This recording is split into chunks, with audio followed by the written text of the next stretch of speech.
मित्रों नमस्कार। मैं राज ज्योतिष गुरु फिर से हाजिर हूँ आप लोगों की सेवा में। और हर बार की तरह इस बार भी मैं एक नए विषय नए टॉपिक के साथ आप लोगों के समक्ष प्रस्तुत हूँ। जैसे कि पिछले कुछ समय से मैं नाड़ी पे कुछ वीडियोस बना रहा हूँ, तो मेरा आज का वीडियो भी नाड़ी एस्ट्रोलॉजी पर ही बेस्ड है। That is the Bhrigu Nandi नाड़ी।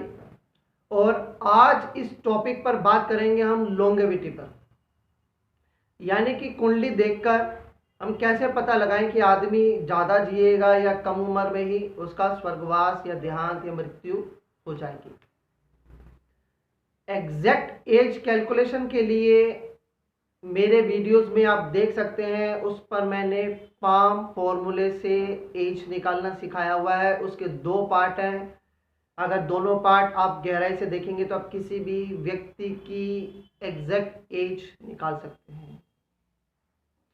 लेकिन भृगुनंदी नाड़ी से हम लॉन्गेटिविटी कैसे चेक करें कि व्यक्ति की उम्र लगभग कितने रहने वाली है, ज़्यादा रहने वाली है या कम रहने वाली है, इसे मोटे तौर पर हम कैसे देखें।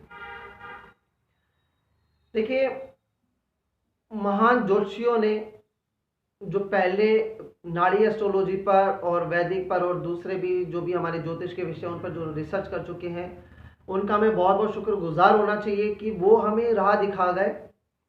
उन्होंने अपनी ये ज्योतिष अपने तक ही नहीं रखी, आगे ये ज्ञान लोगों तक बांट गए ताकि ये ज्ञान लुप्त ना हो। तो जो हमारे महान एस्ट्रोलॉजर्स थे, महान ज्योतिषी थे, उन्होंने नाड़ी में एक सूत्र दिया कि जब राहु अप्रोच करके जुपिटर तक मिलता है और केतु अप्रोच करके सैटर्न पे जब मिल जाएगा तब व्यक्ति की डेथ हो जाएगी। ये मोटे तौर पर किसी भी हॉरोस्कोप में लॉन्गेटिविटी चेक करने का एक फॉर्मूला है। राहु यानी कि डेंजर, जुपिटर यानी कि लाइफ, केतु यानी कि एंड, सैटर्न यानी कि karma. Danger to life and the end of a karma. अब इसमें मुख्य बात ये होती है कि एंड ऑफ अ कर्मा, यानी कि जिस काम के लिए आप इस धरती पर आए हैं या जो भी आपने भुगतना है या करना है, वो जब खत्म हो जाता है तब आपको इस धरती से पलायन करना पड़ता है, जाना पड़ता है। चाहे आपकी लाइफ डेंजर में चल रही हो, लेकिन जो कर्म बाकी है वो तो आपको करने ही पड़ेंगे, उससे आपको छुटकारा नहीं मिलेगा। अब इस चीज को समझने के लिए मैं इसको आपको वर्बली ही बता रहा हूं, आप समझ जाएंगे। मैं 2-3 कुंडली आपके साथ डिस्कस करूंगा जिससे आपको पता लग जाएगा कि लॉन्गेटिविटी कैसे चेक करते हैं।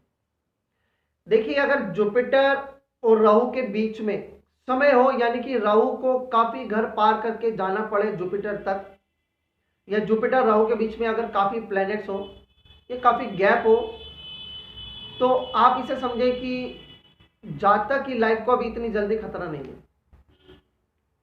इसी तरह से अगर केतु और सैटर्न के बीच में काफी हाउसेस का डिफरेंस हो या बहुत सारे प्लैनेट्स उनके बीच में अगर विराजमान हो जाए, यानी कि उस जातक को अभी बहुत सारे कर्म करने हैं या भुगतने हैं, क्योंकि सैटर्न और केतु के बीच में जो प्लैनेट्स आ जाएंगे उनकी दीवार खड़ी होगी। तो जब तक वो अपने सारे कर्मों को भुगतेगा नहीं, वो दीवार जब तक एक एक करके खत्म नहीं होगी, केतु सैटर्न तक अप्रोच नहीं कर पाएगा, उसको रुकावट में देगी। बस इसी एक चीज को ध्यान रखना है। चलिए मैं आपको बताऊं। और सबसे पहले हम लेते हैं सुशांत सिंह राजपूत की कुंडली, जिसे हमने देखा कि जिसकी पिछले साल 2020 में शायद हत्या कर दी गई। उसकी कुंडली मैंने गूगल से पिकअप किया, आप भी देख सकते हैं। देखिए, उसके राहु और जुपिटर के बीच में 2 हाउसेस का डिफरेंस है और सिर्फ एक ग्रह बुध बैठा है वहां पर। शॉर्ट हो गया, यानी कि राहु जो है जुपिटर तक जल्दी अप्रोच कर जाएगा। Only one planet is there, that is the Mercury. इसी तरह से केतु और सैटर्न के बीच में only one planet is there and that is the Mangal, Mars.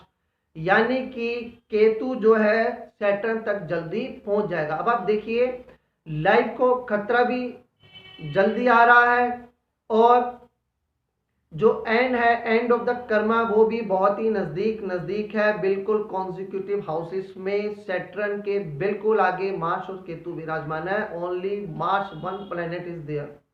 हम जानते हैं कि सुशांत सिंह राजपूत काफी उनकी बहुत ज्यादा उम्र नहीं थी, छोटी ही उम्र थी लगभग, और वो इस दुनिया से चले गए। अब एक एग्जांपल हम और लेते हैं इसी कड़ी में, और उसके लिए हम लेते हैं अटल बिहारी वाजपेयी जी की कुंडली लेते हैं। आप नेट से इसे पिकअप कर लीजिएगा, मैं आपको सिर्फ मेन प्लैनेट्स के बारे में ही जानकारी दे रहा हूं। देखिए, जुपिटर और राहु के बीच में अप्रोक्सीमेटली 6 हाउसेस का डिफरेंस है।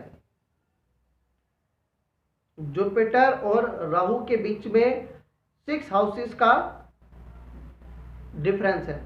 1 2 3 4 5 6 7, 6 और 7 हाउसेस का। यानी कि अगर आप देखें कि जुपिटर अगर सेकेंड हाउस में है उनके लगन से, तो राहु उनके 9th हाउस में बैठा है। यानी कि राहु को काफी हाउसेस पार करके जुपिटर तक पहुंचना पड़ेगा। अब यहां पर उनके लगन से देखें, लगन से 12वें भाव में उनके सैटर्न बैठा है, और जुपिटर से आगे यानी कि 3rd हाउस में केतु बैठा है। अब सैटर्न और केतु के बीच में 1 2 3 4 5 प्लैनेट्स का डिफरेंस है। राहु तो जुपिटर से बहुत दूर है, लेकिन केतु और सैटर्न नजदीक तो है, 2 हाउसेस का डिफरेंस है, लेकिन उनके बीच में 5 प्लैनेट्स का डिफरेंस है। यानी कि राहु को जुपिटर तक पहुंचने में भी समय लगेगा, और ये जो नेटिव यानी अटल बिहारी वाजपेयी को वो सारे कर्म एक एक करके पूरे करने पड़े, उसमें काफी समय लगा, तब जाके केतु सैटर्न तक अप्रोच कर पाया। और हम जानते हैं कि 93 इयर्स की एज में अटल जी ने इस दुनिया को छोड़ दिया, यानी कि उनकी जो उम्र है वो बड़ी हुई। इसी तरह से आपने चेक करना है किसी भी कुंडली में कि सैटर्न और केतु के बीच में कितने प्लैनेट्स हैं, कितने हाउसेस का डिफरेंस है, जुपिटर राहु के बीच में कितने प्लैनेट्स हैं या कितने हाउसेस का डिफरेंस है। गैप अगर ज्यादा होगा, प्लैनेट्स अगर ज्यादा होंगे इन बिटवीन, तो उम्र बड़ी होगी, प्लैनेट्स कम होंगे, गैप कम होगा, तो लॉन्गेटिविटी यानी कि उम्र जो है वो छोटी उस जातक की हो सकती है। अब इसमें इस कड़ी में मैं एक एग्जांपल और ले लेता हूं, और वो है मोदी जी का। ये बहुत ही बेस्ट एग्जांपल है। जुपिटर अगर आप लगन से देखें तो जुपिटर उनके 4थे घर में बैठा है, 4th हाउस में जुपिटर विराजमान है, वहां पे जुपिटर रेट्रोगेट है, और जुपिटर के बिल्कुल आगे है राहु, यानी कि कॉन्जिक्यूटिव जुपिटर के आगे ही राहु है, यानी कि राहु को जुपिटर तक पहुंचने में देर नहीं लगेगी। लेकिन यहां पर जुपिटर रेट्रोगेट है, यानी कि राहु अगर जुपिटर तक पहुंच रहा है तो जुपिटर राहु से दूर हो रहा है, गैप में आ रहा है। जुपिटर राहु की तरफ अप्रोच नहीं कर रहा, वो राहु से भाग रहा है, आगे की तरफ चल रहा है। अब यहां पर अगर हम देखें तो सैटर्न और केतु के बीच में Mercury, Sun and Venus 3 planets का गैप है। लेकिन यहां पर देखिए 4th हाउस से जुपिटर की शुभ दृष्टि सैटर्न पर जा रही है, और जब जुपिटर रेट्रोगेट हो जाता है तो उसका 5th एस्पेक्ट केतु पर चला जाता है, ये शुभ दृष्टि है। यानी कि लाइफ को डेंजर होते हुए भी, क्योंकि कॉन्जिक्यूटिव था, उनके मोदी जी के कुछ कर्मा बाकी थे, कुछ गुड फॉर्चून ने उनका साथ दिया, और आज हम सब जानते हैं कि लगभग 75 के आसपास मोदी जी की एज है। वो उम्र को उन काफी वो जिए हैं, यानी कि उनकी छोटी उम्र नहीं थी, उनकी बड़ी उम्र है। तो इस तरह से आप किसी भी चार्ट की लॉन्गिटिविटी चेक कर सकते हैं कि वो छोटी उम्र में दुनिया से प्लान कर जाएगा या फिर वो बड़ी उम्र तक जी पाएगा। लेकिन इसमें भी देश काल पात्र आपको नहीं छोड़ना है, आपको वो पकड़ कर रखना है, क्योंकि हर देश में उम्र का एक पैमाना अलग तय होता जा रहा है। जैसे कि हमारे हिंदुस्तान में जो पहले की पीढ़ी है वो तो 60-70 पार कर रही है, लेकिन आने वाली जो पीढ़ी है वो 60-70 तक नहीं पहुंच पा रही, या एवरेज एज पहुंचकर 60 से 70 के आसपास ही टिक गई है। तो इस चीज को बड़ा ध्यान देना। जैसे कि जापान में लोग 100 साल और 102 साल भी 100 को भी पार कर जाते हैं। तो इस चीज को हमें ध्यान देना है कि हम जिसकी वो देख रहे हैं वो कहाँ का है और वहाँ पर एज की एवरेज क्या है। तो चलिए मित्रों, मुझे लगता है कि आपको ये जानकारी अच्छी लगी होगी, लेकिन चलने से पहले मैं आपसे एक बात करना चाहूँगा कि बहुत से मेरे मेरे व्यूअर्स, फ्रेंड्स, मित्रों का मुझे मैसेज आता है कि हम नाड़ी ज्योतिष की बुक्स तो बहुत पढ़ते हैं लेकिन बहुत कुछ सिर से ऊपर निकल जाता है, क्योंकि चार्ट्स दिए होते हैं, चार्ट्स के आगे प्रेडिक्शंस दी होती हैं, वो प्रेडिक्शंस हम पढ़ते हैं, एक रूल लगाने की कोशिश करते हैं, लेकिन फिर वही रूल दूसरे चार्ट में धराशायी हो जाता है, वो नहीं टिक पाता।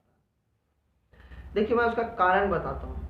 कारण है कि कई बार चार्ट्स में क्लियरली मेंशन कर दिया जाता है कि यहाँ पर ये रेट्रोगेट है और वहाँ पर वो रेट्रोगेट नहीं है, लेकिन कुछ एक चार्ट्स में ये चीज़ मेंशन नहीं की गई कि यहाँ पर कौन सा प्लैनेट रेट्रोगेट है और कौन सा प्लैनेट रेट्रोगेट नहीं है, किस वजह से जो है प्रेडिक्शन में कि इसी जगह सेम प्लैनेटरी पोजीशन किसी एक पर्टिकुलर प्लैनेट की वहाँ पे थी लेकिन दूसरी जगह वो वहाँ पर चेंज हो गई। तो आप उन चार्ट्स को पढ़िए, समझिए, लेकिन कोई लाइव चार्ट्स आपके पास हो तो उन पे भी उन रूल्स को लगाने की कोशिश कीजिए, तब आपके कंसेप्ट क्लियर हो जाएंगे। क्योंकि कई बार अगर फलों में डिफरेंस आ रहा है तो वो किसी रेट्रोगेट प्लैनेट्स की वजह से आ रहा होता है। तो मित्रों, अगली बार फिर एक नई जानकारी के साथ मैं आप लोगों के बीच में हाजिर होऊंगा। तब तक के लिए मुझे आज्ञा दीजिए। और हाँ, जाने से पहले इस वीडियो को कृपया लाइक और शेयर भी कीजिएगा, और अगर आपने मेरा चैनल अब तक सब्सक्राइब नहीं किया है तो इसे सब्सक्राइब भी आप जरूर कर लीजिएगा। जय माता दी।